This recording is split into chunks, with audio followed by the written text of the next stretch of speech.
حجاج بن یوسف کو عمر بن عبدالعزیز نے دیکھا جہنم میں، آنتیں پھٹی ہوئی ہیں، پیٹ پھٹا ہوا، آنتیں نکلی ہوئی ہیں، اور ایسے گدھے کی طرح چکر کاٹ رہا ہے. تو پوچھا کیا حال ہے؟ کہا بس ایمان کی آس پہ پڑا ہوں کہ کبھی تو اللہ جنت میں ڈال دے گا. اگر ایمان پہ خاتمہ ہو جاتا ہے اور اعمال کا ذخیرہ نہیں ہے تو اللہ کا قانون ہے جہنم. جہنم مردہ جو بتائے نا خواب میں وہ صحیح ہوتا. میرا ایک فرسٹ کزن، جیسے ذمہ داروں کے بچے ہوتے ہیں، ساری زندگی غفلت میں گزار دی، جوانی میں مر گیا. بس وہ نمازیں اس نے پڑھی جو کبھی میں کھینچ کے مسجد میں لے گیا، یا پھر عید کی 2 نمازیں، اس کے علاوہ مجھے یاد نہیں. تو میں نے خواب میں دیکھا، میں نے کہا کیا حال ہے؟ تو اس نے کہا آگ کے تندور میں ہوں، آگ کے تندور میں ہوں. اب میرا تو خون، میرا تو چاچے کا تائے کا بیٹا، مجھے تو آگ لگ گئی. میں اس کے لیے پڑھنا شروع کیا، پھر حج کا انتظام کیا. تو حج کے بعد جب واپس آیا تو پھر مجھے نہیں خواب آیا، ایک اور ساتھی کو خواب آیا کہ طارق میاں سے کہو تمہارا تحفہ مجھے مل گیا، وہ جو میں نے حج کروایا اس کی طرف سے. تو اللہ تعالیٰ کا فضل ہے کہ اس نے یہ بھی رکھا اس امت کے لیے کہ مرنے والوں کے لیے ایصال ثواب کرتے رہو تو ان کی بخشش کے سامان بن جاتے ہیں. تو اگر ایمان ہے اور عمل نہیں ہے تو سیدھا جنت میں نہیں جائے گا، وایا ہو کر جائے گا. اور اعمال میں میرے عزیزو، میں نماز کی پہلے تھوڑی بات کی تھی. روزے گرمی میں میرا اور آپ کے صبر کا امتحان ہے، میرے آپ کے عشق کا امتحان ہے کہ ہم اللہ کے لیے کتنی بھوک برداشت کرتے ہیں اور اللہ کے لیے کتنی پیاس کو برداشت کرتے ہیں. ہمارا روزہ تو شام کو کھل جائے گا، لیکن میرے نبی کی اولاد نے 72 گھنٹے کا روزہ رکھا تھا اور پیاسے ذبح ہو کے اللہ کے پاس چلے گئے تھے، اور قیامت تک کے آنے والے انسانوں کے لیے عذر کے دروازے بند کر دیے تھے کہ وہ تو رمضان بھی نہیں تھا، پانی سامنے تھا، لیکن درندوں نے پانی روک دیا. حسینی قافلے کی بات کر رہا ہوں، اور چھوٹے 2 سال کے معصوم بچے سے لے کر حسین عالی مقام تک سارے گھر گھرانے نے 72 گھنٹے نہ پانی کا قطرہ نہ روٹی کا لقمہ، اور اسی بھوک پیاس میں اللہ کی بارگاہ میں حاضر ہو گئے اور امت کو پیغام دے گئے. عاشق ہوں میں عشق کماں میں دل رکھیں وانگ پہاڑاں ہو، سہ سہ بدیاں ہزار الا میں کر جانے باغ بہاراں ہو. منصور جے چپ سولی دیتے جڑے واقف کل اسراراں ہو. سجدیں سر چائیں نبا ہو توڑے کافر کہن ہزاراں ہو. عاشق سوئی حقیقی جڑا قتل معشوق دے مننے، سر نو جوڑے تے مکھ نہ موڑے پمیں 100 تلواراں کھنے. سچا عشق حسین علی دبا ہو سر دیتے تے راز نہ بھننے. یہ پیغام دے کر گئے. ابھی ہمارا چھوٹا سا ٹیسٹ ہوگا، صبح سے شام تک 13, 14, 15 گھنٹے کا روزہ ہوگا. اللہ دیکھے گا میرے لیے کتنا کو برداشت کرتا.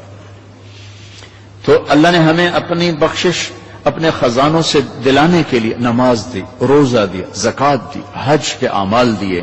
حج زندگی میں 1 دفعہ، زکوٰۃ سال میں 1 دفعہ، روزہ سال میں 1 مہینہ، اور نماز دن میں 5 دفعہ، دن میں 5 دفعہ. اور آپ نے فرمایا کہ میری آنکھوں کی ٹھنڈک نماز ہے. اور اللہ نے آسمان پہ بلا کے 50 نمازیں دی. 50. اللہ کو پتا ہے 5 دینی ہے، اللہ کو پتا ہے انہیں 5 نہیں پڑھنی ہے، 50 کی تو پڑھنی ہے، ٹھیک ہے، لیکن اللہ 50 دے رہا ہے. اور میرے نبی کا مقام رضا ہے، تسلیم ہے. میرے نبی نے نہیں عرض کی یا اللہ اب یہ 50 کیسے پڑھیں گے؟ کہ ٹھیک ہے میرے رب میں راضی ہوں. واپسی ہو گئی. جب اللہ میں نے یہ کہیں پڑھا نہیں واضح کر دوں، لہذا میری بات غلط بھی ہو سکتی ہے 100%، اور ٹھیک ہونے کا بھی امکان موجود ہے. کہ جب اللہ پاک نے دیکھا کہ میرا نبی تو تسلیم اور رضا پہ وہاں پہنچ گیا ہے کہ سوال ہی نہیں کیا کہ یا اللہ انہیں 50 کتوں پڑھنی ہے، تو انہوں نے موسیٰ علیہ السلام کو آگے کھڑا کر دیا. ہوگا میں اس لیے کہتا ہوں کہ میرے پاس اس کا کوئی ثبوت نہیں، میرا اپنا ذاتی ایک ذوق. آگے چھٹے آسمان پہ موسیٰ علیہ السلام کھڑے تھے. یا رسول اللہ ملاقات کیسی رہی؟ کہ بڑی اعلیٰ. کیا ہوا؟ کہ 50 نمازیں. میں کہا تو کہیں پڑھنی ہی لے، واپس جاؤ تھوڑیاں کراؤ.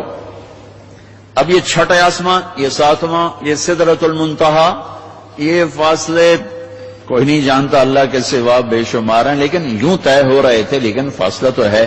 واپس گئے تو اللہ نے 5 گھٹا دی، 45 نہیں گھٹائیں. اچھا بھائی میرے حبیب 5 کم کر دیتے ہیں. آنا جانا 9 دفعہ واپس بھیجا. 9 5 45. واپس جائیں یا رسول اللہ، واپس جائیں یا رسول اللہ، واپس جائیں یا رسول اللہ، اور ہر دفعہ 5 5 5 5، پہلے 5 کیوں نہیں دی اور واپس گئے تھے تو 45 کیوں کم نہیں کی؟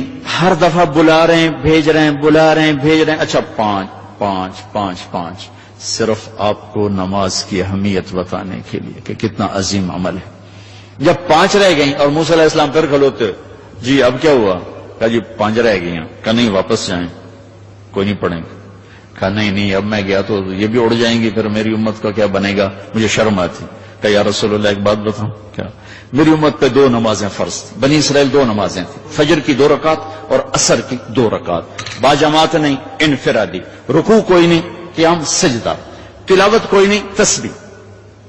قرآن میں آتا ہے ورکعی مرعاکین، حضرت مریم کو وہ ورکعی سے مراد رکوع نہیں، جھکنا مراد ہے کہ جھکو اللہ پاک کے سامنے۔ رکوع ہمیں ملا، نماز میں تلاوت ہمیں ملی، اللہ اکبر ہمیں ملا، کسی امت کو اللہ اکبر نہیں ملا، کسی امت کو رکوع نہیں ملا، کسی امت کو تلاوت نہیں ملی، وہ اپنی کتاب کے حافظ نہیں ہوتے تھے، ہم اپنی کتاب کے حافظ ہوتے ہیں۔ ہمارا بچے سے لے کر بوڑھا، مرد سے لے کر عورت جو یاد کرنا چاہے، میرا شاگرد میرے یہاں مدرسہ میں اس نے 29 دن میں قرآن یاد کیا، صبح سے پارہ یاد کرتا تھا اور رات کو تراویح میں سناتا تھا۔ وہ چھٹیاں ہو گئی، لڑکے چلے گئے، وہ امریکہ سے تھا تو اس کا تو واپس جانے کا تھا نہیں، اور رمضان آ گیا، حافظ کا انتظام نہیں ہو سکا تو نے کہا جی میں سناؤں گا۔ وہ فجر سے مغرب تک 1 پارہ یاد کرتا اور عشاء میں تراویح میں سنا دیتا تھا۔ 29 دن میں اس نے پورا قرآن سنا دیا۔ تو اللہ نے ہمارے لیے قرآن ایسا آسان، ابھی وہ امریکہ میں ماشاءاللہ مدرسہ، پہلی امت ہے اپنی کتاب کی حافظ نہیں ہوتی تھی، یہ امت قرآن کی حافظ۔ حضرت عثمان رضی اللہ تعالیٰ عنہ حرم شریف میں داخل ہوئے اور اللہ اکبر کر کے نماز کی نیت باندھی اور سورہ بقرہ شروع کی۔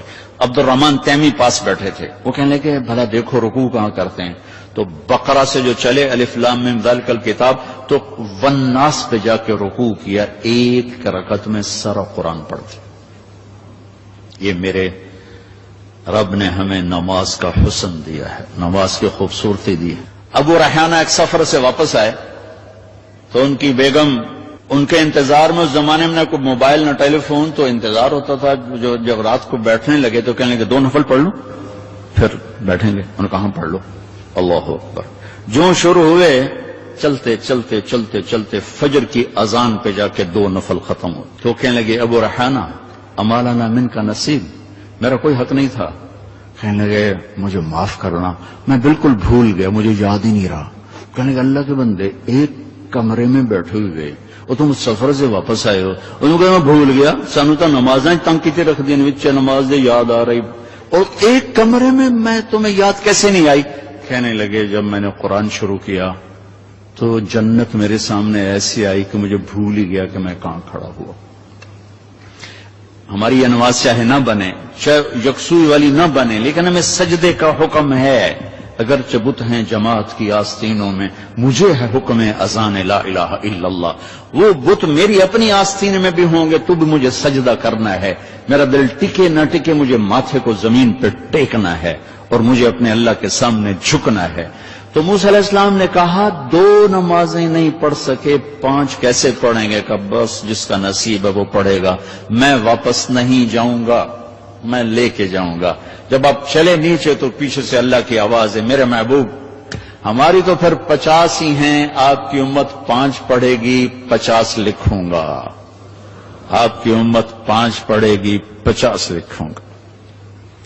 تو ہمیں اللہ نے کتنے ہمارے لیے رحم و کرم کا دروازہ کھولا کہ ایک ہمیں نماز جیسی دولت دی، پھر اس کو باجماعت مسجد کے ساتھ جوڑا، مسجد کی دوڑ لگانے کو کہا، ایک نماز سے دوسری نماز کے درمیان گناہوں کی معافی کا اعلان کیا، ایک جمعے سے دوسرے جمعے کے درمیان گناہوں کی معافی کا اعلان کیا، فجر سے ظہر تک کے درمیان جو کچھ ہوا ظہر پڑھی اللہ نے معاف فرما دیا، عصر کے تک جو کچھ ہوا عصر پڑھی اللہ نے معاف فرما دیا، مغرب پڑھی معاف، عشاء با جماعت پڑھ کے سو جاؤ، فجر مسجد میں جا کے پڑھو، ساری رات تہجد لکھی جائے گی۔ ایک آدمی تہجد نہیں پڑھ سکتا، کمزور ہے، عشاء با جماعت پڑھ لے، فجر با جماعت پڑھ لے تو ساری رات تہجد میں لکھی جائے گی، ساری رات اس کی عبادت میں لکھی جائے گی۔